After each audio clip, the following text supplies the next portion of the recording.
matendo. Maombi huleta matokeo.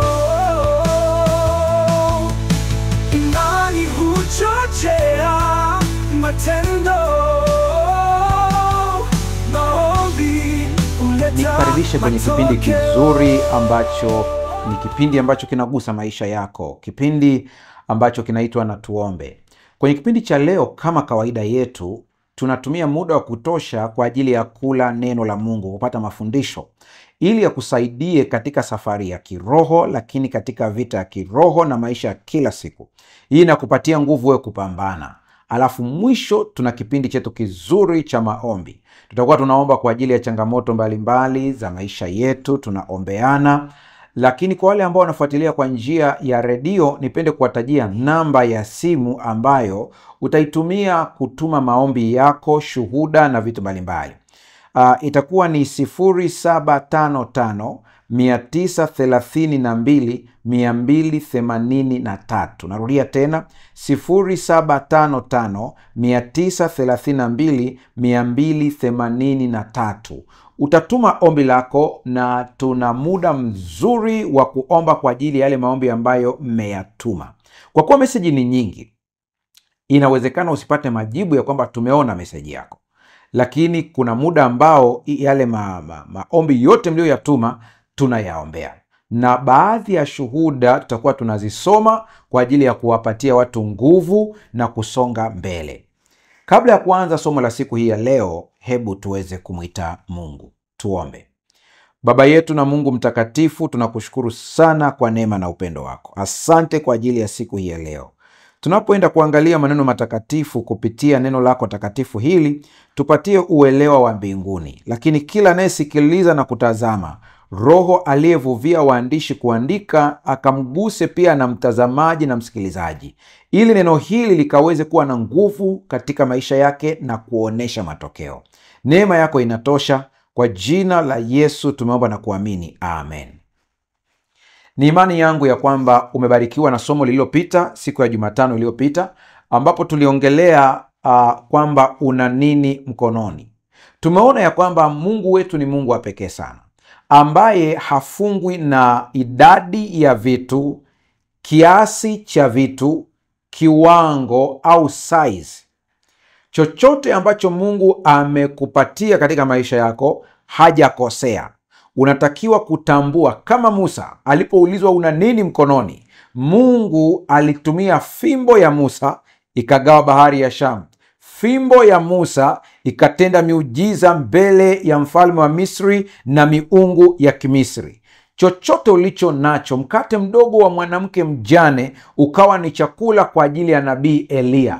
Imani ndogo sana ya mwanamke ambaye aliachwa na mafuta kidogo tu wakati wa nabii Elisha, mafuta kidogo yakawa ni mafuta mengi yaliyolipa madeni yote ambayo alikuwa anadaiwa. Una nini mkononi ndilo somo ambalo tumelitazama katika Jumatano iliyopita.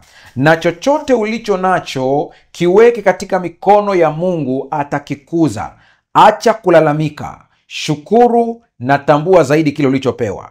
Unamkumbuka yule mtoto ambaye alikuwa na mikate 5 na samaki 2, lakini katika mikono ya Yesu ikabadilishwa ikalisha watu 5,000 na kubaki. Ndivyo ninavyokuambia leo, na wewe kwa kile ulicho nacho mwamini Mungu, usikiite kidogo.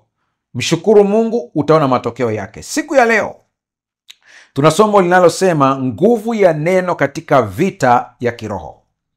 Nguvu ya neno katika vita ya kiroho. Sikiliza nikwambie, unapoitwa kuwa mfuasi wa Kristo Yesu, wewe ni askari. Dhambi ilipoingia duniani, wakati mzazi wetu wa kwanza Adamu na Hawa walipoamua kuwa upande wa Shetani, watoto wao wote walizaliwa katikati ya vita. Kwa hiyo upende usipende, wewe ni mpiganaji. Angalia maneno ya Mungu aliyotamka mara baada ya matukio yalikutokea, baada tu ya uasi kutokea, yanakuonyesha ya kwamba hakuna mtazamaji. Kwa hiyo kujifunza namna ya kupigana katika vita ya kiroho sio jambo la kuchagua, ila ni jambo la lazima. Huwezi kusema mimi sitaki kujifunza. Kama hutaki kujifunza, ina maana ya kwamba umechagua kushindwa. Hii vita ilianzia mwanzo. Hebu nikukumbushe maneno machache ambayo Mungu aliyatamka wakati ule uasi ulipotokea. Akamwambia Adamu, utakula kwa jasho. Akamwambia mwanamke, utazaa kwa uchungu. Lakini akamwambia nyoka, utatembea kwa tumbo na utakula vumbi, mavumbi ya ardhi. Twende zaidi ya hapo. Anasema, nimeweka uadui kati ya uzao wa mwanamke, huo utakuponda kichwa na wewe utaponda kisigino. Haya maneno yanakuonyesha tu ya kwamba hakuna njia neutral. Ni aidha uwe upande wa Mungu au upande wa shetani. Hakuna mtu ambaye yuko duniani hapambani katika vita ya kiroho. Staili inaweza kuwa tofauti ya namna ya kupigana, lakini wote tuko vitani. Ukimwona kijana anatumia madawa kulevya, yuko barabarani, anajidunga sindano, anatumia heroin, anatumia cocaine, anatumia bangi, anakunywa pombe, ameharibika, amekuwa na urahibu wa yote haya ambayo nimeyataja. Ukimwona yuko hivyo, ni vita ya kiroho.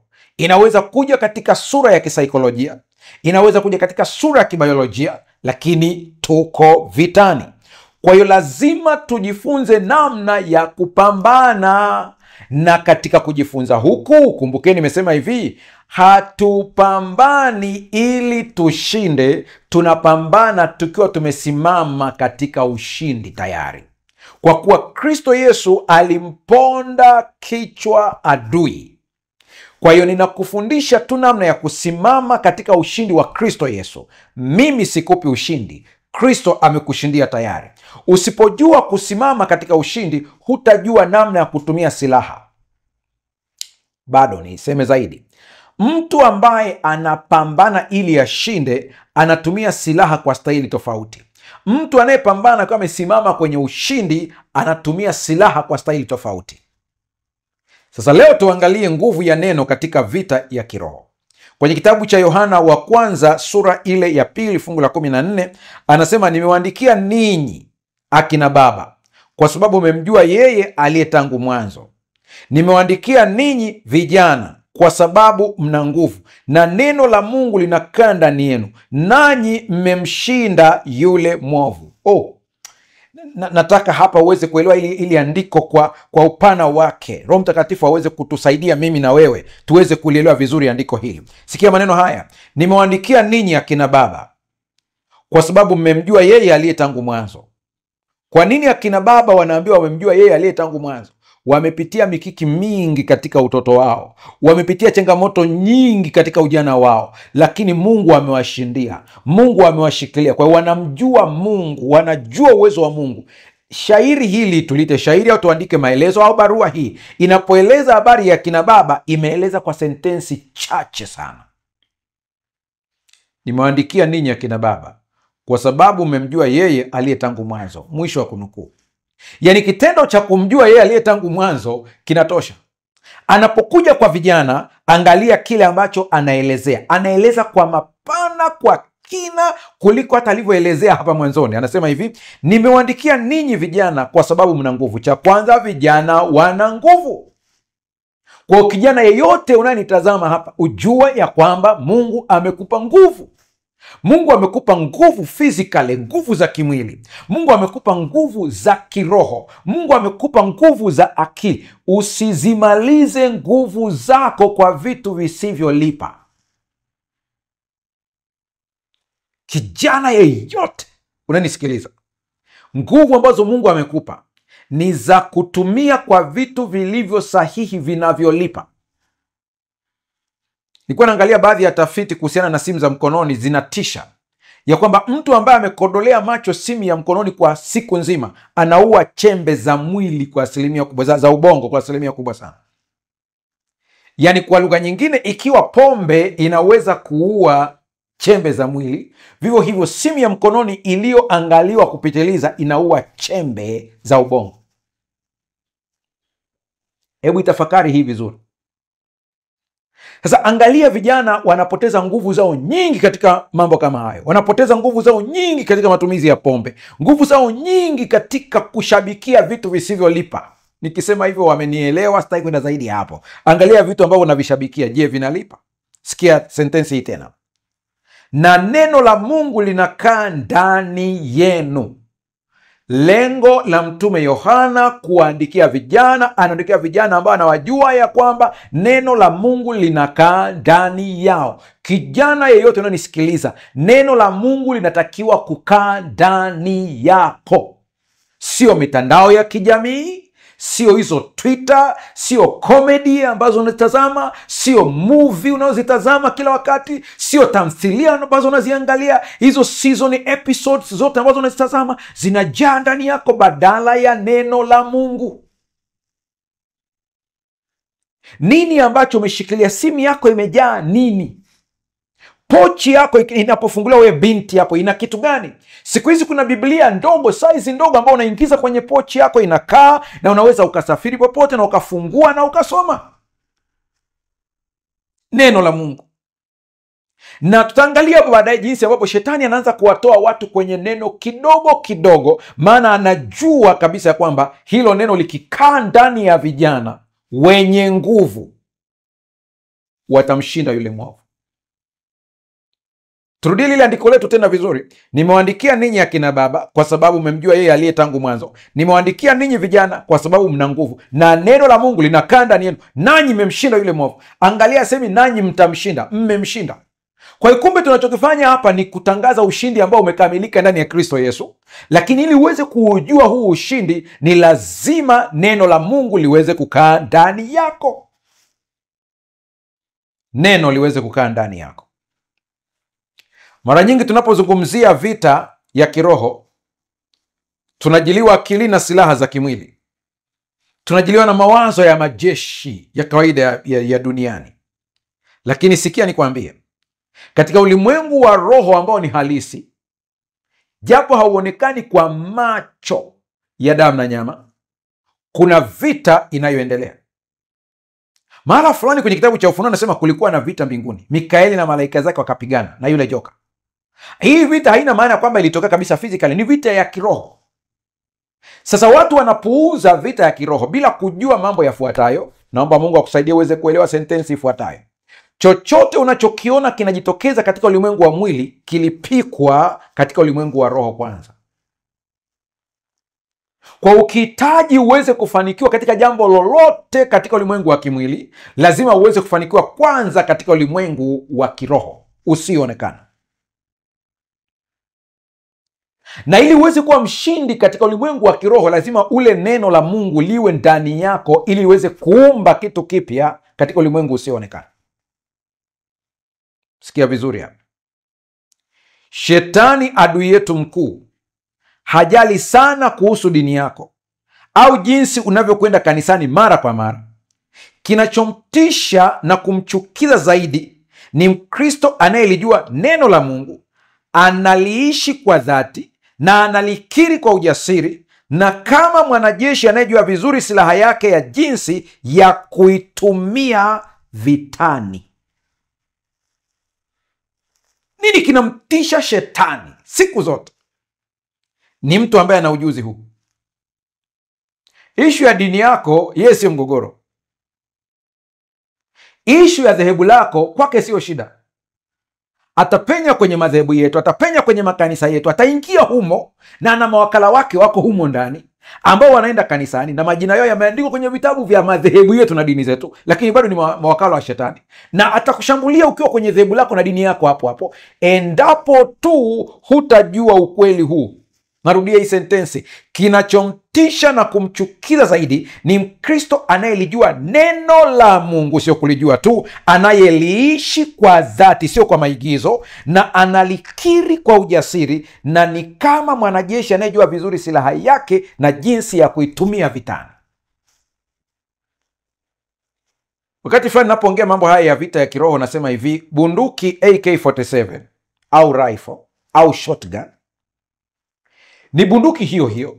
Ukiiweka katika mkono wa mgambo, bunduki hiyo hiyo ukaiweka katika mkono wa mwanajeshi, utaona matumizi yake tofauti na mgambo akiwa ameshika bunduki hiyo hiyo. Mtu aliyezoea kutumia bunduki, utamwona jinsi anavyoishikilia. Anaweza akashika bunduki kwa mkono mmoja na bado ikaleta matokeo makubwa sana. Lakini kuna mwingine hata kama ukimpa zaidi sana atajidhuru au atadhuru watu, kwa sababu hajui matumizi yake. Ndivyo ilivyo katika neno la Mungu. Niendelee kutoa mfano mwingine sasa. Unaona, Biblia inakataza sana kuwawekea mikono ya uzee wa kanisa haraka watu. Kwa nini? Anapopewa kazi ya uzee wa kanisa au kazi ya uchungaji, anawekewa mikono au anatiwa mafuta, anapewa mamlaka na silaha za kiroho. Kwa hiyo kama umemtendea mtu hivi akiwa bado ni mchanga kiroho, hajawa imara kiroho, anaweza akatumia vibaya hii silaha aliyopewa akaleta madhara badala ya faida. Mchungaji, sija kuelewa. Kabla mtu hujamfunulia siri ya hizi silaha ambazo naongelea, kwa mfano, au kampa cheo ambacho ataongezewa silaha, lazima aweze kupitia shule ya Kristo ya unyenyekevu, ya kuvumilia. Zote hizi ndio maana wazee wa kanisa katika moja ya mambo ambayo wanapewa, wanaambiwa kabisa awe ni mtu ambaye hajaongoka hivi karibuni, asije akaanguka katika mtego wa Ibilisi. Lakini awe ni mtu ambaye anajua kufundisha. Ina maana kwamba analijua neno, ndio maana analifundisha. Na ametaja kwamba ni mtu asiyezoelea ulevi, akiwa na maana kwa wakati huu, akiwa na maana ya kwamba ni mtu ambaye ana uwezo wa kutawala hisia zake na mihemko na addiction na appetite kwa ujumla, hauwezi kumkamata. Pasa, sijakuelewa. Nakupa mifano miwili ya watu waliotumia vibaya silaha ya neno kwenye Biblia. Moja, wakati Elia anaondoka, akamwachia Elisha majukumu. Akamwambia, utakaponiona nikiondoka, kile ulichokiomba utapata, ambao ilikuwa ni roho yake mara 2. Wakati anaondoka, akamuona akiondoka. Elisha akabaki na joho la Elia. Kwa ina maana ile nguvu ikawa kwake mara 2. Lakini una habari kwamba Elisha alikuwa hajabadilishwa. Kitendo cha yeye kuto kubadilishwa na kuwa na silaha mkononi hakisababishi silaha isiwepo, ila kinaleta matumizi mabovu ya silaha. Akafika mahali akaona mto unamzuia, hawezi kuvuka. Akachukua lile vazi akalipiga, akisema kwamba Mungu wa Elia, na pakagawanyika na yeye akapita. Matumizi sahihi ya silaha hapo yametumika vizuri kabisa, yamegawanya maji na amepita. Alipovuka akakutana na watoto, wakaanza kumcheka na kumdhihaki na kumtukana, wakisema, paa wewe mwenye upaa. Na alikuwa na upaa kweli, lakini wakatumia kama kichekesho. Akatumia vibaya neno, akaagiza dubu, sijui dubu au simba, vyote vile, mnyama mkali, akaja akawararua watoto. Majeshi ambayo yalikuwa yanasubiri huyu komanda atoe amri, yakamsikia akitoa amri ya kwenda kushambulia watoto, na yakatekeleza. Silaha imetumika vibaya. Akaondoka hapo, akaenda kwenye shughuli zake. Lakini tumwache huyo. Siku moja wanafunzi wa Yesu wakawa wanapita Samaria. Watu wa Samaria hawakumpokea Yesu kwa heshima kama wanafunzi wake walivyomjua. Wakamshusha Yesu hadhi. Wanafunzi wanamjua yeye ni nani, lakini watu wa Samaria wanamdharau. Mwanafunzi mmoja akamwambia Yesu, tuagize moto kutoka mbinguni uwachome hawa. Na ilikuwa inawezekana kabisa, angefanya hivyo. Lakini Yesu akawaambia, hamjui roho mlionayo. Ndipo Yesu akasema, mimi nimekuja kuokoa, sio kuangamiza. Twende vizuri, tuanze kuelewana sasa. Wewe unanitazama, umempokea Yesu Kristo kuwa Bwana na Mwokozi wa maisha yako. Tunapotazama nguvu ya neno katika vita ya kiroho, sikutumi kwenda kutumia vibaya neno, maana litakugeuka na kuchapa hata wewe pia. Ndio sababu mtu yeyote ambaye anatumia matamshi vibaya, hapa nitaongelea neno la Mungu, lakini naongelea pia neno binafsi pia. Mtu ambaye anatamka maneno mabaya dhidi yake mwenyewe, kama hata yafuta na kuyakanusha, yanakwenda kumpata. Ayubu anasema jambo lile ambalo niliogopalo ndilo limenikuta. Biblia inasema mtu atakula matunda ya midomo yake. Kuna nguvu katika neno. Sasa kama neno la mwanadamu, kiumbe aliyeumbwa na Mungu, lina matokeo makubwa kiasi gani, habari gani juu ya Mungu mwenyewe, neno lake lina matokeo kiasi gani katika maisha? Nakumbuka siku moja mtu mmoja alinifuata inbox wakati kuna kwenye peji yangu ya Instagram. Kwa hiyo alivyokomenti vibaya nikaendelea kumjibu, wakati mwingine nikawa na ignore, sijibu chochote. Mtu mmoja akanifuata akasema, huyu mtu kwa nini anacheza na wewe mtumishi wa Mungu? Si useme neno moja tu. Nikamjibu nikamwambia, sikutumwa kuharibu, nimetumwa kuokoa. Kwa sababu nakumbuka kwenye maisha yangu kuna wakati na mimi hasira za kibinadamu zilipanda, nikatamka, nikatumia vibaya neno na nikaona matokeo ya mtu akidhurika. Kwa hiyo sikufurahia nilipoona ile madhara yule mtu, mpaka leo sikufurahia. Asa kama neno lina nguvu kiasi hiki, kwa nini usilitumie vizuri katika maisha yako? Kama unaweza kutumia moto vizuri, kwa nini utumie kuchoma nguo zako badala ya kutumia huu moto kupika chakula ule au pate joto? Moto ni ule ule, lakini matumizi ni tofauti. Hebu kama umenielewa, comment hapo kwenye YouTube tu hapo chini hapo. Comment tu kwamba umeelewaje hii sentence. Kisu ni kile kile, unaweza kukitumia kukata mboga, lakini hicho hicho unaweza kukitumia kumshambulia jambazi. Kisu hicho hicho unaweza kukitumia kujidhuru wewe mwenyewe. Kisu hakijabadilika, ila matumizi ndio yamebadilika.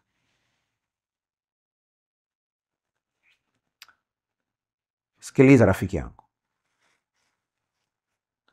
umewahi kujiuliza ni kwa nini wakati mwingine unajisikia mvivu wa kusoma neno? Umewahi kujiuliza ni kwa nini wakati mwingine neno linapotamkwa kanisani unashikwa na usingizi mpaka neno likiisha ndipo unaamka? Umewahi kujiuliza ni kwa nini wakati mwingine unapojaribu kusoma gazeti unalielewa vizuri, lakini unapokuja kwenye Biblia unashindwa kuunganisha, mpaka unasema hii Biblia ni ngumu, wengine unasema ni msitu? Kuna sababu, sio bure. Shetani anapiga vita neno la Mungu, maana anajua siku watu wakilielewa hilo neno watamshambulia vibaya sana. Niliona binti moja kule Kenya akiwa anachanachana Biblia mbele ya, akiwa live kwenye TikTok. Watu wengi walikuwa wanatarajia kwamba eti Mungu angemchapa pale pale, kila kitu kitokee pale. Hapana, Mungu hayuko hivyo. Huwezi kujua roho iliyomvaa yule binti wakati huo. Kuna siku atakutana na Mungu, kuna siku mtamwona akitubu. Hivyo ndivyo ilivyo. Neno la Mungu linajitetea lenyewe, halina haja ya kutetewa na mtu mwingine. Sasa sikia, leo nikwambie ni kwa nini shetani anapiga vita neno la Mungu sana. Namba moja, nirudie tena sentensi hii. Shetani hana hofu na watu walio na dini au wanaofanya ibada ya kidini bila uhai wa kiroho. Hawaogopi hao watu, hawaogopi kabisa. Watu hawa wanaenda kanisani lakini bado ni wezi, wanaenda kanisani lakini bado ni wachawi.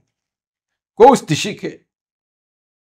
Kuna baadhi ya maeneo ambayo ukisikia story ambazo zinaendelea huko za watu ambao wanaenda kanisani mpaka utashangaa kwamba hivi hii imekuwaje. Mahali fulani nilikuwa nasikia mpaka meza ya Bwana, ile meza ya Bwana ambayo inatumika, watu wanafanyia kwenye mambo ya kishirikina kabisa, na hawa watu wanaenda kanisani kabisa. Kwa hiyo usitishike.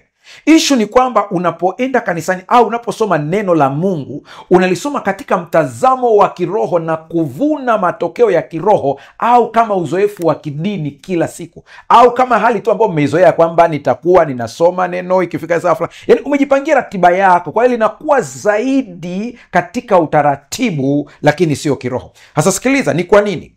Sikiliza. Jambo ambalo nataka ulielewe kwanza juu ya neno la Mungu ni kwamba ni kwa nini adui anashambulia sana.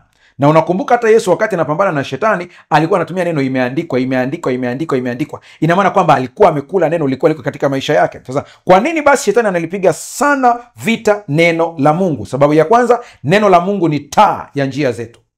Katika Zaburi 119 fungu la 105 utaona habari hii. Kwa hiyo unapotembea katika dunia hii yenye giza la kiroho na uchafu wa kiroho, kitu pekee ambacho kitakusaidia kuweza kutembea bila kujikwaa ni neno la Mungu. Kwa hiyo lazima ikae kwenye akili yako uweze kujua kwamba hivyo ndivyo ilivyo, ni neno la Mungu pekee.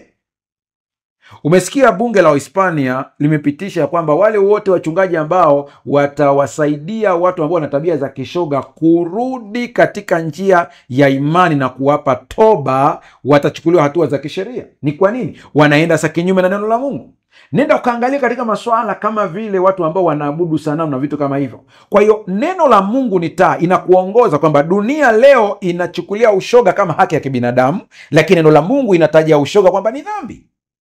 Angalia kile ambacho Biblia inakuelekeza. Taratibu taratibu utagundua ya kwamba neno la Mungu ni taa inayotuongoza katikati ya giza la kiroho. Si hivyo tu, inaongoza katikati ya giza hata la kimaadili ya kawaida ya kijamii kwa ujumla.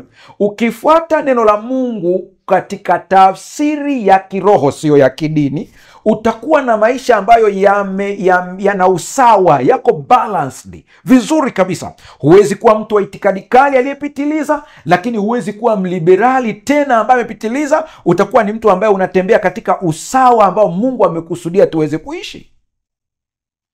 Namba 2, neno ni upanga mkali wa roho, wa Efeso 6:17. Kama kuna upanga ambao shetani anauogopa, mahali pengine sema ukatao kuwili, mkali sana, ni neno la Mungu. Kwa shetani anajua kwamba unapotumia neno la Mungu katika vita yoyote, imeandikwa. Sio lazima ukariri kwamba imeandikwa kwenye kitabu hiki. Hii habari ya sura ni watu walijipangia baadaye ili tu kuweza kuelewa. Lakini ukiwa na neno la Mungu, imeandikwa, uko sehemu ambao umekosa chakula kabisa, unakaribia kufa kwa sababu ya njaa, adui anakuambia utakufa kwa sababu ya njaa, na unamjibu imeandikwa. Mtu hataishi kwa mkate tu, bali kwa kila neno litokalo katika kinywa cha Mungu. Umetangaza uhai wako hautokani na chakula, unatokana na Mungu, na neno linaumba ule uhai, unakuwa halisi katika maisha yako. Unapambana na ugonjwa, kuna namna ya kulitamka hili neno. Neno nalitamka, kwa kupigwa kwake sisi tumepona. Angalia, kila kitu kipo katika neno. Kwa hiyo adui hataki, maana neno linajenga. Neno ni upanga mkali ukatao kuwili. Namba 3, neno linajenga imani isiyoyumbishwa, Warumi 10:17. Basi imani huja kwa kusikia, na kusikia huja kwa neno la Kristo. Kwa adui anajua kabisa ya kwamba kati ya vitu muhimu hasa nyakati za mwisho ni imani. Atakapokuja mwana wa Adamu, je, ataikuta imani duniani? Umeona jinsi ambavyo imani ilivyo muhimu sana, kwa kuwa imani ni uhakika wa mambo yatarajiwayo, ni bayana ya mambo yasiyoonekana. Kwa njia ya imani, mambo ambayo yameonekana hayawezekani yanawezekana. Kwa hiyo imani inabadilisha hali yoyote unayoipitia. Imani inaweza ikaibadilisha na kuibadilisha kabisa, upside down, kichwa chini miguu juu. Asa kwa kuwa adui anajua kwamba imani ni sehemu ambayo inatumika sana katika kumaliza mipango yake, kuiondoa mitego yake na kuharibu kila kitu, na imani chanzo chake ni neno la Mungu, lazima anashambulia neno, kwa kuwa neno linajenga imani isiyoyumbishwa. Sikia hii, neno linafichua udanganyifu wote. Shetani hawezi kuja moja kwa moja na uongo akutangazie kwamba huu ni uongo. Atachanganya kidogo, anaficha umona, lakini ukiwa na neno la Mungu litafichua. Ndio sasa siku za mwisho zina udanganyifu mwingi sana ambao unaendelea, mwingi sana kwa kila namna. Angalia upande wa wahubiri wa Injili, kuna uongo unaoendelea. Usije ukasubiria kwamba eti nabii wa uongo atakuja ajitangaze kwamba yeye ni nabii wa uongo. Usije ukatarajia kama mwalimu wa uongo atakuja ajitangaze kwamba yeye ni mwalimu wa uongo. Hapana. wanakuja na Biblia hiyo wanakuja. Sasa usisubiri kusomewa neno, kuwa na tabia ya kujisomea neno wewe mwenyewe. Kuwa na hii tabia. Kama sio kusoma, sikiliza. Unaweza kuwa unaendesha barabarani, unasikiliza neno la Mungu, kwa sababu katika neno kuna kufichua uongo wa adui. Sio kila anayeita Bwana Bwana ataingia kwenye ufalme, bali ni yule atendaye mapenzi ya Baba aliye mbinguni. Sio kila anayesema kwa jina la Yesu anamaanisha Yesu huyu ambaye tunamhubiri. Sio kila aliyeshika Biblia ni mtumishi wa Mungu. Hapana. Kama ulikuwa huna habari, ngoja nikwambie mambo yafuatayo. Watumishi wa Mungu hapo katika makundi kadhaa. Kundi la kwanza ni mtumishi wa Mungu aliyeitwa na Mungu. Huyu haijalishi mazingira, ataendelea kumtumikia Mungu. Apate pesa, asipate pesa, atamtumikia Mungu. Utaona tu matokeo yake. Kama wewe ni mtu wa rohoni, mtumishi wa Mungu wa kweli aliyeitwa, kuna namna Roho wa Mungu atakuambia huyu ni mtumishi wa Mungu, hata kama iweje. Mtu mmoja akaniambia, lakini nimeona kuna mtumishi namuona kama ni mtumishi wa Mungu, lakini naona kama ana changamoto ndogo ndogo. Habari ya changamoto ndogo ndogo weka pembeni, yeye ni binadamu, hajahamishwa hapa duniani. Lakini mtumishi wa Mungu atasimama katika neno la Mungu. Kuna namna utajua pamoja na neno la Mungu, lakini kuna namna rohoni utatambua. Kuna mtumishi wa Mungu namba moja aliyeitwa na Mungu. Huyu ameitwa maalumu na Mungu, analindwa na Mungu, anatetewa na Mungu, ataanguka na kuinuliwa na Mungu, kama Daudi mnavyomfahamu, kama Paulo mnavyomfahamu, kama wengine wote mnavyowafahamu. Ameitwa na Mungu. Kundi la pili, kuna mtumishi wa Mungu aliyejiita mtumishi wa Mungu. Na hawa mara nyingi sana unajikuta wanajitetea sana. Anajitetea kwa kujitambulisha, maana hatambulishwi na Roho. Kwa hiyo inabidi akazane sana. Hamjui mimi ni mtumishi wa Mungu, hamjui mimi ni fulani. Hata usipomtambua kama mtumishi, kwake ni shida kabisa, kwa sababu hana sura, hana nuru, hana wito, ila amejiita kwa ajili ya faida.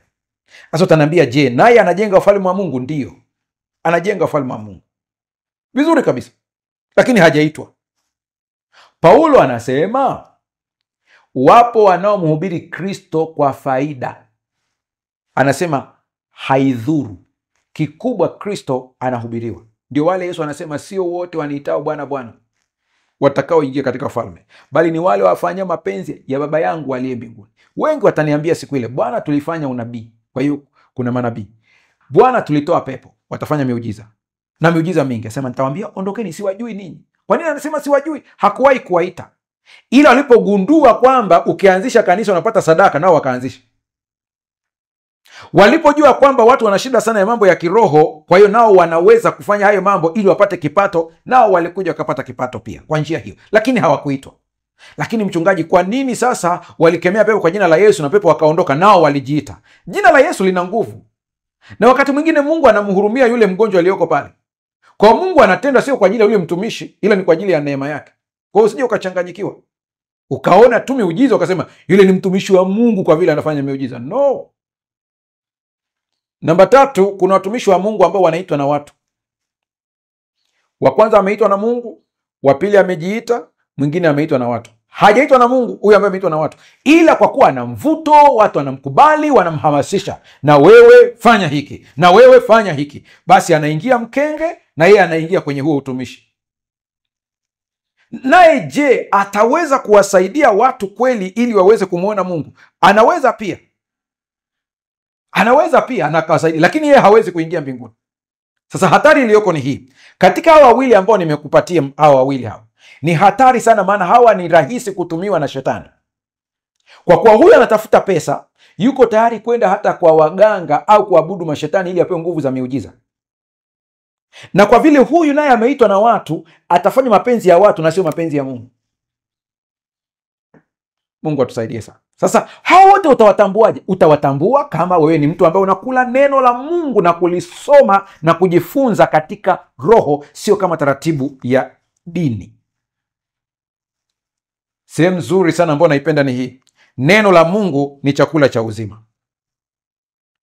Mathayo 4:4 anasema wanadamu hataishi kwa mkate tu, bali kwa kila neno litokalo katika kinywa cha Mungu. Ukitaka uwe na uhai wa kiroho, kula neno la Mungu. Shetani anajua yote haya. Kwa anapohitaji kumuua mtu, anamweka mbali na neno la Mungu. Nimekazia sana ili nilirudie. Wewe unanitazama, nalirudia tena. Sikiliza. Nenda kanisani, sikiliza watumishi wa Mungu kwenye mitandao, kwenye televisheni, kwenye redio. Ni sawa kabisa. Endelea kuwasikiliza. Lakini nataka nikwambie uwe na muda wa kujisomea neno na kuthibitisha yale unayofundishwa kama yanaendana na neno na kutafsiriwa kwa usahihi. Kwa hiyo neno la Mungu likae ndani yako. Shetani anachukia kwa sababu neno la Mungu linaleta uhai wa kiroho kabisa. Anaogopa neno kwa sababu neno la Mungu linatakasa. Yohana 17:17, watakase kwa ile kweli, neno lako ndio kweli. Uchafu wowote katika maisha yako unaweza kuondolewa katika kuliamini neno na kuliishi neno na kulitamka neno. Unaniambia habari ya mikosi. Mikosi inaondoka kwa neno la Mungu. Ukijua mamlaka yako ambao utayafahamu kupitia neno, utatamka chochote kile, negative energies zote unazojua wewe kwa neno la Mungu. Mungu atusaidie sana. Sasa nataka tuangalie jambo hili kwa haraka sana. Kabla ya kutazama dalili za mtu anayeshambuliwa upande wa neno, sikiliza kwenye kitabu kinaitwa The Great Controversy, ukurasa wa 518, kuna maneno yafuatayo. Shetani anajua kuwa wale wanaojisomea Biblia kwa moyo wote hawawezi kudanganywa kirahisi. Kwa hiyo hujaribu kila njia kuwafanya wawe wazembe wa kulisoma. Kumbe kuna uzembe pia wa kulisoma neno. Kwa acha ile habari ya kusoma kamstari kamoja unasema umeridhika. Soma story nzima. Naona kuna mmoja anasema nitasomaje Biblia niweze kuielewa? Sikia nikwambie. Jipangie utaratibu wako. Kama unaanza kitabu cha Mwanzo, anza kitabu cha Mwanzo. Usikimbilie kamstari kamoja. Soma story yote ishe. Nenda hatua kwa hatua. Unaweza ukajiamulia. Asubuhi nitasoma sura 2 za Agano la Kale. Mwanzo 1 na Mwanzo 2. Alafu jioni nitasoma sura 2 za Agano Jipya. Labda Mathayo 1 na Mathayo 2. Nenda taratibu asubuhi na jioni, pamoja na hizi Bible study nyingine ambazo tunakuwa nazo, miongozo ya kujifunza Biblia. Yote hiyo endelea kuisoma, lakini jipangie utaratibu wako huu mwingine wa kusoma neno. Kwa utajikuta kwamba mpaka mwaka unaisha umepiga hatua kubwa sana ya kulisoma neno. Mpaka umeshamaliza kabisa. Kumbuka kuna tofauti ya kulisoma na kujifunza neno. Wengi wanasoma lakini wajifunzi. Changanya vyote viwili. Soma na ujifunze. Utaona faida yake. Sasa utatambuaje ya kwamba unashambuliwa upande wa neno? Kwa sababu kuna mashambulizi. Kwa mfano, hizi vita ambazo zinaendelea sasa hivi, umeona ya kwamba natoa tu mfano wa hizi za karibuni. Russia inapiga Ukraine. Inapiga Ukraine, unasikia kwamba wamepiga maeneo ya viwanda, wamepiga maeneo ya umeme, wamepiga maeneo ya madaraja. Unasikia juzi hapa Israeli imeshambulia kule Iran. Imepiga maeneo gani? Kuna maeneo hawapigi ovyo, kuna maeneo ambao wanapiga. Kwa hiyo adui naye anapokushambulia anajua kwamba kuna area akizishambulia amekudhoofisha. Kwa utatambuaje ya kwamba sehemu yako ambayo inahusiana na neno la Mungu imeanza kushambuliwa? Utajuaje? Dalili zifuatazo ukiziona, chukua tahadhari haraka sana. Namba 1, uvivu usioelezeka wa kusoma neno. Yaani hata kama ukiulizwa ya kwamba hivi kwa nini siku ya leo imepita bila kusoma neno, huwezi kueleza vizuri. Lakini kila ukijaribu kushika Biblia, kama kuna kitu kinakuja kinakwambia achana nayo. Unasikia uvivu, unasinzia, unasikia kushika simu yako, unaanza kuperuzi katika message, unaenda kwenye mitandao ya kijamii, mpaka muda unapita hujasoma neno. Ukiona hizi dalili, shambulio lako ni la kiroho. Mkemee shetani huyo. Namba 2, kusoma Biblia bila kuelewa. Hata ujilazimishe kiasi gani, unajikuta ukisoma Biblia huelewi kitu. Hilo ni shambulio la kiroho. Ufanyeje? Kemea hiyo roho kwa jina la Yesu Kristo. Tena iambie kabisa, roho unayenizuia nisielewe neno la Mungu, ninakukemea kwa jina la Yesu, na kung'oa katika akili yangu, katika mawazo yangu, katika fikra, uondoke kwangu. Ikemee hiyo roho. Mpingeni shetani naye atawakimbia. Kutokuwa na muda wa neno kila siku, utajikuta unakuwa bize kiasi kwamba muda wa neno haupo. Mambo mengine unapata muda wake, lakini muda wa neno huupati. Hebu jiulize haya maswali. Ni kama vile mambo ya mpira. Ukimwambia mtu aangalie mechi mpaka saa 9 usiku au aamke kwa ajili ya kuangalia mechi, ataamka na kuangalia mechi. Lakini mtu huyu ukimwambia kwamba amke saa 8 angalau awe na muda wa maombi hata dakika 20, hawezi kufanya hivyo. Hebu anza kufikiria haya mambo haya. Kwa hiyo unajikuta una muda wa mambo mengine, lakini huna muda wa kusoma neno. Sasa niongee na wazazi kidogo pale nyumbani. Fanyeni vipindi vya ibada majumbani, vivutie watoto wenu. Watoto wasione kusoma neno ni mzigo. Tusiweke adhabu kali kwa wale ambao hawahudhurii ibada, ila tumuombe Roho Mtakatifu atufunulie mbinu sahihi ya kumsaidia mtoto wako aweze kuvutiwa na neno la Mungu. Nimewahi kusema hili na nalirudia tena. Hata wazazi wangu wanaangalia kipindi hiki siku hii ya leo, wanaelewa hiki ninachokisema. Hata mimi naongea na nyie, idadi kubwa ya mambo ninayoyahubiri leo ni mambo ambayo nilijifunza utotoni. Mimi nakumbuka nina kesi na mzee wangu mpaka leo, pamoja na uzee wake hapo karibia miaka 77 huko, lakini nina kesi naye mpaka leo. Nilipoteza Biblia yake, sikuja kuipata tena, lakini ni kwa sababu nilikuta hicho kitu nyumbani. Nilikuta panasoma Biblia, nilikuta kwamba kusoma neno ilikuwa ni kitu cha kupendeza. Nilikuta mzee ana tafsiri za Biblia mbalimbali, kuna King James, kuna Good News. Hii Good News ambayo naitumia leo sasa hivi ya Kiswahili chake hii, nilikuta nyumbani. Ya Ganda Gumu ilikuwepo hapo nyumbani. Kulikuwa na vitabu vinaitwa Bible Stories vidogo, vikubwa hivi, ni volume zile kubwa zile. Kulikuwa na volume ya kwanza nadhani mpaka ya 10, mpaka kililiwa na panya kimoja, nakumbuka mpaka leo. Lakini haya mazingira nilikuta kwamba huyu mzee na mama walinunua hivi vitabu kwa ajili yetu, maana mama alikuwa ni mwinjilisti wa vitabu. Kwa hiyo ikawa ni fursa ya pekee sana pale nyumbani. Mezani kuna vitabu, unaviona viko pale. Fanya simulizi za neno la Mungu zivutie. Kwa hata unapowasimulia mtoto wako pale habari ya Goliati na Daudi, isimulie katika staili ambayo inavutia. Mimi na mtoto mdogo pale nyumbani ambaye anaitwa Messi, ni kadogo sana, kako nasari.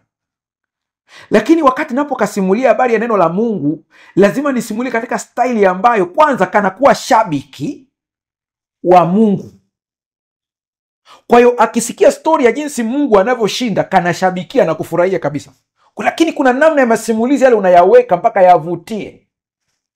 Lakini zile za kumwambia mtoto unashika na fimbo kabisa, kaa hapa usikilize Biblia, tayari huyu mtoto anakuwa katika mudi ambayo anaona kama hii kitu ni adhabu. Atakaswa na neno, atakuletea uvivu wa kusoma Biblia. Atakaswa na neno, atakuletea uvivu wa kusoma Biblia. Atakuletea hali ya kusoma Biblia bila kuielewa. Atakuletea hali ya kutokuwa na muda wa kulisoma neno.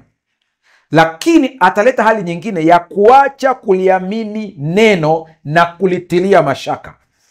Hii inakumba watu wengi sana leo, wengi sana, hasa waliotokea katika familia za Kikristo. Inafikia kiwango wanaanza kulitilia mashaka neno la Mungu. Hivi hili neno ni kweli? Sasa sikiliza vizuri hapa. Biblia sio neno ambalo limeandikwa kwa imla au dictation, ambayo nabii anaambiwa shika kalamu, anza hapo mwanzo, anaandika hapo mwanzo. Biblia haijaandikwa hivyo. Kwa hiyo usije ukachanganya mafaili hapa. Mungu alikuwa analeta mafunuo kwa wanadamu kwa njia ya ndoto, kwa njia ya maono na kwa njia ya matukio. Watu wanaandika mafunuo ya Mungu kwa lugha za kibinadamu. Natulia hapa ili uweze kuelewa sasa hapa vizuri. Kwa unapoiona Biblia ni neno la Mungu, ni mafunuo ya Mungu, lakini ambao walifunuliwa watu wakaandika kwa lugha zao. Sasa panapotokea tu kwamba binadamu anaandika kwa lugha yake, utakuta kuna madhaifu ya kibinadamu ndani yake, lakini hayafanyi neno lisiwe la Mungu. Roho Mtakatifu akusaidia uweze kulielewa hili. Kwa mfano, Biblia inataja habari ya Mungu kuweka kumbukumbu, vitabu vikafunguliwa. Ile ni lugha ya kibinadamu. Mwandishi huyu angekuwa amezaliwa kwenye kizazi hiki, angesema kompyuta zikaletwa, iPad zikaletwa, memory card zikaletwa, hard disk zikaletwa, hard drive zikaletwa. Angetumia lugha hii sasa hivi ya kwetu. Lakini kwa sababu aliandika kwa wakati ule, alitumia lugha ya wakati ule, lakini alichokiona ni cha Mungu, ila lugha iliyotumika ni ya kibinadamu. Mungu angelitumia lugha ya iPad ya leo au ya memory card, kizazi kile kisingelielewa. Kwa hiyo shetani kwa kujua haya yote anaanza kuletea vitu ambavyo ukivisoma kweli akili ya sasa haiwezi kuelewa, inaanza kutilia mashaka, unaanza kutilia mashaka neno la Mungu. Hata hivyo, ukiangalia teknolojia ya zamani, kiukweli ni bora hata kuliko ya leo. Wenzetu wana kumbukumbu katika maandishi ya mawe, tablets, Sumerian tablets, amri 10 kwenye jiwe, stones. Makumbukumbu ya miaka mengi iliyopita, leo tunaanza kusoma leo. Archaeological evidences zinaonyesha kuna vitu vimeandikwa, hizo wanaita cuneiform, ambazo waliandika miaka ya zamani, ambao mpaka leo inabidi tupate wataalamu wa kusaidia kufasiri. Sisi tukiandika kwenye karatasi, kwenye hivi vinapotea. Kwa hiyo walikuwa mbali hata kuliko sisi. Hata hivyo, lakini maana yangu ni kwamba usije ukadanganyika ukaanza kutilia mashaka. Tafuta kulielewa neno kiroho na sio kutumia ufasaha na weledi wa kibinadamu. Dalili hizi ukiziona kwenye maisha yako, jua kwamba uko katika shambulio. Sasa sikia, nini kinatokea utakapoanza kulikiri neno la Mungu katika maisha yako? Kuna mabadiliko makubwa yataanza kutokea. Ni kama vile, nini kinatokea mtu anapoanza kufunga siku 1, siku 2, siku 3? Kuna kitu kinatokea kwenye mwili wako. Kimwili, naongelea kimwili sasa. Mwili unafunga kabisa mfumo wa usagaji wa chakula, maana unaamini kabisa kwamba hakuna chakula. Namba 2, unaanza kuziangalia akiba za vyakula zilizowekwa mwilini ili kuzitumia kama nishati. Mwili unaanza kutumia baadhi ya uchafu ulioko mwilini mwako kama nishati ya kufanya uendelee kuishi. Kumbe wakati huo unapokea uponyaji wa saratani, presha na magonjwa mengine mengi, magonjwa ya kisukari, katika kufunga tu. Vivyo hivyo, utakapoanza kulijua neno na kulitumia na kulikiri katika maisha, kuna vitu vinatokea katika ulimwengu wa kiroho ambavyo vinabadilisha kila kitu katika maisha yako. Sikia, Yesu mwenyewe alikiri neno na kumshinda adui. Mathayo 4 fungu la 1 mpaka la 11. Nakumbuka nilianza nayo mwanzoni, imeandikwa, imeandikwa, imeandikwa, imeandikwa. Mahala fulani nilikuwa nawaambia watu ambao wanasumbuliwa na ndoto mbaya, naambia uko kwenye ndoto zako, mimi sijui kama zimetokana na madawa uliyokula, vyakula ulivyokula, vyovyote vile, lakini kwenye ndoto uko kwenye hizo ndoto ambazo zinakutisha hizo, unatamka nini? Unatamka mama, au unatamka kwa jina la Yesu, au unatamka mimi ni mshindi? Kile ulichokula ndicho ambacho utakitamka. Imeandikwa. Ninakusihi sana, kila unachokipitia kwenye maisha yako, elewa ya kwamba kuna ahadi yake na neno la Mungu liko wazi. Elewa neno katika kila hali. Ndiyo iliyonisukuma kuandika kitabu ambacho kinaitwa Ahadi za Mungu Kwangu, namna ya kuzipata. Kuna nakala chache zimebakia, unaweza ukawasiliana na wahusika na ukapata. Kwa nini nisukuma kufanya hivi? Natamani ya kwamba kila mmoja aweze kujua katika hali yangu ya kiuchumi mbaya, kuna neno gani natakiwa kulikiri kutoka kwenye Biblia kwa habari ya uchumi wangu. Unapitia changamoto ya mahusiano katika ndoa yako, ni neno gani ambalo unaweza ukalitumia kukiri likalete matokeo katika ndoa yako? Una changamoto ya kupata watoto, kuna neno gani? Sasa haya yote huwezi kuyajua kama huna muda wa kusoma neno. Haya, kukiri neno hubadilisha mazingira hata yasiyowezekana. Mnakumbuka habari ya Ezekieli 37, tabiri juu ya mifupa hii.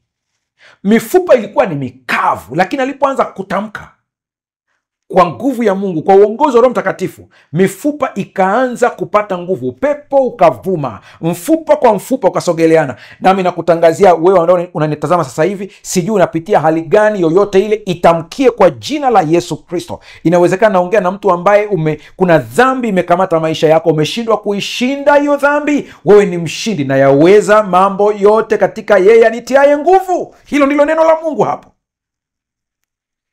Naongea na mtu ambaye huenda kila biashara unayofanya haitoboi, ukifanya hivi inaharibika. Kuna neno la Mungu kwa ajili yako, kila alifanyalo litafanikiwa. Nchi hii haitatoa mapooza tena. Hilo ndilo neno la Mungu. Kukiri neno ni vita halisi yenye maumivu kwa adui katika hali yoyote ambayo unaipitia. Yoyote unayopitia, kiri neno. Mfano, inawezekana unatafuta ada, wewe ni mwanafunzi unanitazama. Inawezekana kuna eneo fulani kwenye maisha yako lina uhitaji. Umedumu katika uhitaji, na uhitaji umekukamata mpaka umesahau Mungu. Zaburi ya 23, Bwana ndiye mchungaji wangu, sitapungukiwa na kitu. Ngoja niwaambie kisa hiki ambacho kimenipata wiki hii, na nilikuwa namsimulia mtu siku ya leo tu habari ya kisa hiki. Nilikuwa na hitaji fulani. Mimi kama binadamu na mahitaji yangu. Siku ya Jumapili nilikuwa nimemwomba Mungu. Siku ya Jumapili ndipo nilipoomba, nikamwambia Mungu, Jumatatu ifikapo jioni, ninakusihi sana uweze kunitimizia hili jambo. Maana nalihitaji kwa haraka, nahitaji hii fedha kwa haraka kwa wakati huu. Kuna jambo nahitaji kulifanya. Nikamwomba Mungu kwa imani kama ninavyowafundishaga, na kufurahia ndani ya moyo wangu kabisa ya kwamba nimepata. Siku ya Jumatatu nikiangalia salio langu liko vile vile, sina namna yoyote ya kupata hiyo pesa, kila kitu kiko sawa. Mpaka kufika jioni nimekuta vile vile.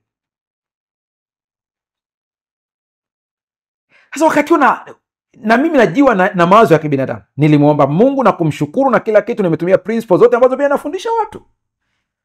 Ikapita Jumatatu, hakuna chochote. Jumanne, sikiliza vizuri, nikajiliwa na wazo ambao naamini ni mafunuo ya Mungu. Ni kama ushauri wa Roho Mtakatifu ndani yangu, ni kama malaika mwongozaji huenda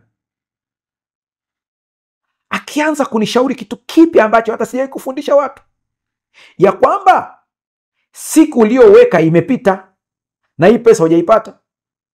Anza kumshukuru Mungu kana kwamba umeipata. Kumbuka imepita. Na kumbuka mimi nawafundisha kwamba mshukuru Mungu kwa kitu ambacho kiko mbele kana kwamba umekipata wakati hujakipata. Mimi awamu hii imenikuta, siku imepita na sijapata, lakini nasikia ndani yangu nimshukuru Mungu kana kwamba nimeshapata tayari wakati imeshapita. Ilikuwa ni zoezi gumu, nashukuruje wakati imeshapita hiyo habari. Niliendelea kumshukuru Mungu na kutii ile sauti, nikamshukuru Mungu kabisa kabisa kabisa kabisa. Yaani namshukuru Mungu sio kana kwamba hicho kitu yani kiko mbele. Tayari ile siku alishanipatia wakati hiyo siku imepita kapa sijaona ile hela. Leo nimeiona. Ni ngumu sana kunielewa. Nenda ukajaribu hili, utakuja kucomment siku moja kwenye hii video hapa. Yaani umeomba kitu na deadline imepita, ile siku imepita ambayo ulimwambia Mungu akusaidie, unaishi siku nyingine, lakini unamshukuru Mungu kwa siku iliyopita ya kwamba umepata ili hali hukupata. Ishi kwa neno. Kuto kujua neno kuna kufanya uishi kwenye msongo. Unashindwa kutambua haki zako za kiroho.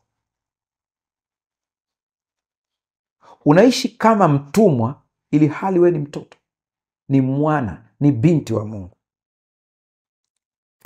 inakufanya udanganywe na shetani sana. Kuna watu wengine wamekuwa kwenye misongo mikubwa kwa sababu shetani amewanong'oneza vitu vya uongo vingi na vimewatesa, kwa sababu hukujua neno la Mungu, hukulielewa vizuri. Sikia rafiki yangu, utakuwa ni mtu ambaye unaishi kama mhitaji wakati una kila kitu. Mungu atusaidie sana. Sasa kwa haraka sana, kuna mitego ambayo shetani anaitumia sana ili kuweza kukamata usio katika neno. Nimetaja baadhi, ni kama tu ninarudia tu kwa haraka ninapoelekea kufunga. Atakuonyesha neno halina mvuto, atasababisha wageni wa kutembelea wakati wa neno, atakusababisha utawaliwe na mitandao ya kijamii zaidi, atakusababisha kabla ya kusoma neno ukasirishane na mtu. Anaweza kuwa mtu wa karibu, mwenza. Yote haya ukiyaona, jua kwamba ni mitego ambayo adui anaitumia. Atacheza na hisia zako na vitu vingi. Vikatae na umkemee shetani. Tunapoenda kuhitimisha somo la siku hii ya leo, katika vita ya kiroho, simama katika neno. Tumia neno. Kula neno la Mungu, lisome na kujifunza, liamini, kiri katika midomo yako. Kila ahadi iliyoandikwa ni ya kwako, ikiri na uikubali. Ahadi ya Mungu ni silaha ya kiroho. Unapoitamka unaangusha ngome za adui. Leo, pamoja na yote ambayo tunakwenda kuyaombea, lakini namwomba Mungu akafufue tena roho ya kusoma neno katika maisha yako. Mungu akakuondolee pazia ambalo adui ameweka katika akili yako, ili usizukiwe na nuru ya Injili ya kumwelewa Kristo Yesu na nguvu iliyopo katika neno lake. Mungu akupe uelewa, malaika wakuzunguke unapokwenda kusoma, ili ulielewe neno, ulielewe, ulifanyie kazi na ujue kulitumia katika maisha yako.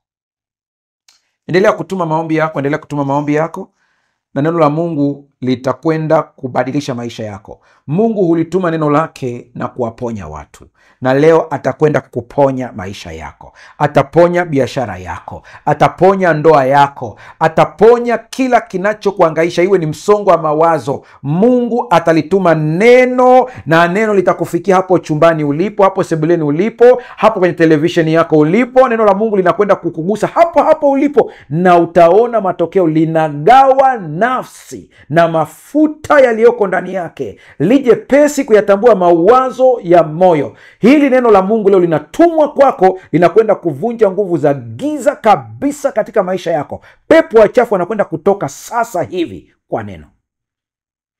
Nakupa dakika moja. Kabidhi kila kitu kwa Mungu. Acha neno la Mungu lifanye kazi.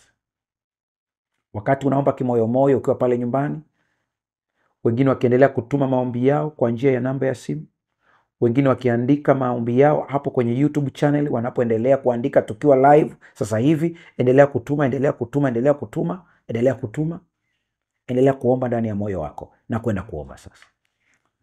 Baba, katika jina la Yesu Kristo, asante kwa ajili ya neno lako, neno ambalo tunalitumia katika silaha ya kiroho, neno ambalo limetupatia ushindi wa ajabu. Neno hili leo, Biblia, neno ambalo utatusemesha katika moyo wetu, katika utu wetu wa ndani, yote yakawe na nguvu ya kubadilisha hali yoyote ambayo mtoto wako anaipitia. Ninaanza leo kuleta kitu kipya katika fikra yake, ya kwamba mafanikio yake yapo katika neno. Ukafufue ndani yake hamu ya kusoma neno, ukaondoe kila aina ya vizuizi na upofu katika macho ya rohoni, ili aweze kuona kile ambacho Mungu unasema katika neno. Ahadi yako ni kweli, akaingize katika maisha na katika vitendo, kwa jina la Yesu Kristo. Sasa kwa mamlaka ya neno lako, mfalme wa amani, ukaponye biashara ya mtoto wako, ukaponye ndoa. Neno likatumwe na kuponya ndoa, neno likatumwe na kuponya afya, neno likatumwe na kutoa kila aina ya nguvu za giza ndani ya mwili, neno likatumwe na kusaidia kila aina changamoto kazini, mambo yote na misukosuko ya kazini. Neno la Mungu linakwenda na kuondoa yote kuanzia leo, kwa jina la Yesu Kristo. Pepo wachafu, achia mtoto wa Mungu kwa jina la Yesu Kristo. Kila aina ya vizingiti vyote ondoka. Maji yaliyoko mbele kuzuia mtoto wa Mungu asipite yakagawanyike kwa jina la Yesu Kristo. Asante mfalme wa amani, maana umetenda na utatenda. Kwa jina la Yesu tumeomba na kuamini, amen.